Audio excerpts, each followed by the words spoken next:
Alright, hey guys, welcome to another NWOpenings. We are in the arena for my upcoming Royal Rumble pay-per-view.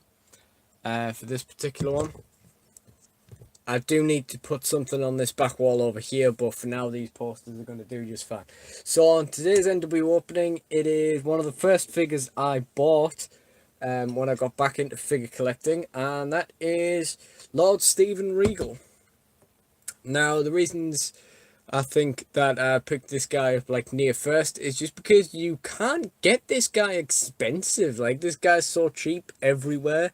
You can get this guy for like as low as £5 on A1 Toys and stuff like that. Like, he is incredibly cheap. William Regan wasn't exactly like the most popular character of all time, so I suppose that kind of explains it, I guess. So yeah, let's take a quick look at the back of the box to start off with.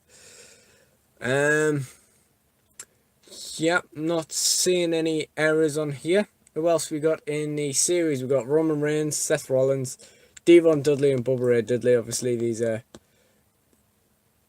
I'd say, probably the most desirable ones in the set. I'd say so, at least for myself anyway. And Narcissist Lex Luger. So yeah, we're gonna just pop this guy open, and we'll go from there. This guy's literally been sat on my shelf for like months, and like I'm not joking. Like, literally, I don't think you can buy this guy expensive. Like, apart from the typical sellers on eBay of everything, where they list something for like $6,000, even though it's like just never gonna be worth that, you know. Oh, it's a Steven Regal figure, but it's boxed. 60 quid, please. Whoa. So, this guy doesn't come with a stand or anything. I'm just going to put the box out as the background. I'm not going to bother to. Might have just put my thumb clean through the packaging there. So here we have our Lord Steven Regal figure. Now, he comes with two things. This collar ruffle and this entrance. Actually says entrance vest on the box, but this is it's not really a vest, is it? It's more like a very long robe. It's quite far from a vest, and I can see just by looking at it that the material of the robe is going to be a nightmare to do entrances with, and we'll see how long he actually wears that for in DSW. So first of all, we're going to try and take that off. It's got those really stiff sleeves, and they're also that kind of like sticky material too, which is a bit annoying. It looks quite cool though, especially from the back. I don't think I've seen it from the back before, but yeah, you know, he looks quite cool. Like, a kind of, can't really see some ropes in the way there, but like a kind of angry villain type from the side, you know. It's a bit of a weird observation, but the robe kind of smells real bad. We finally got it off. It's not the greatest kind of material. It's not the greatest kind of material if you're trying to preserve joints when you're taking it off. You kind of have to, you know, be very careful not to brag things about. But in saying that, everything seems to be more or less fine. And then the collar ruffle is just removable, you know. And I don't know whether it's because, you know, I'm used to him being in the robe like all the time, but he looks tiny now. Like, he looks completely he looks about as it looks like he's got about as much body weight on him as I do. Which is not very much. I mean, look at my wrists. Anyhow, I'm getting a bit concerned about some joints, as I can't really move these legs. Okay, so yeah, that's quite nice, and they're quite nice and stiff, really. Foot's nice and movable, which is good. I think it's just because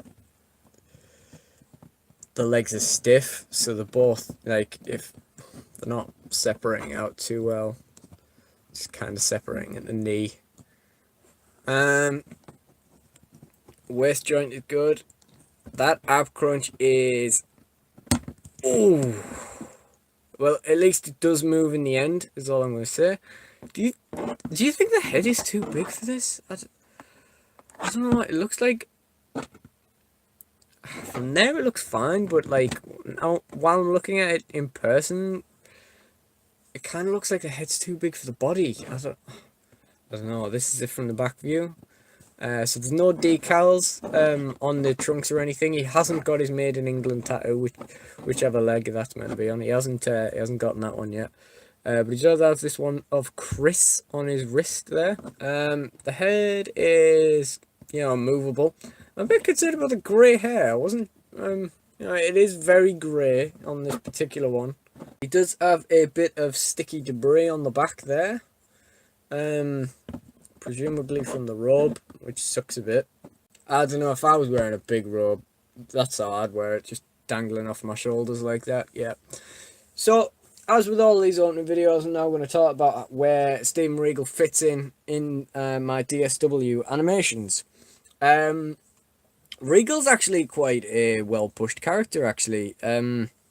He's going to have some funny stuff going on, really, just like intermittently every now and then. My brother said to me one time, he was like, I can't see why there wouldn't ever be a place for a stuck-up British guy in wrestling. And I wholeheartedly agree with him, really. So, he kind of is just going to turn up and rip people for being uncouth and all that sort of stuff. And that's how he's going to end up feuding with DX. After he's going to have a match at the Royal Rumble pay-per-view for the European title against X-Pac, which is why I'm unboxing him now, because I'm about to start filming that. And after that, he's going to have, a bit of a feud with DX. Other than that, I don't really know where he's going to go from there. I've got a couple plans for, like, European title engagements, but not really any, like, major stories. But, like I say, he's just going to turn up now and then and, rip people and stuff like that. So, it should be a funny one to watch, really, to be honest. Okay, guys, thank you for watching. I hope you've enjoyed this video. Goodbye.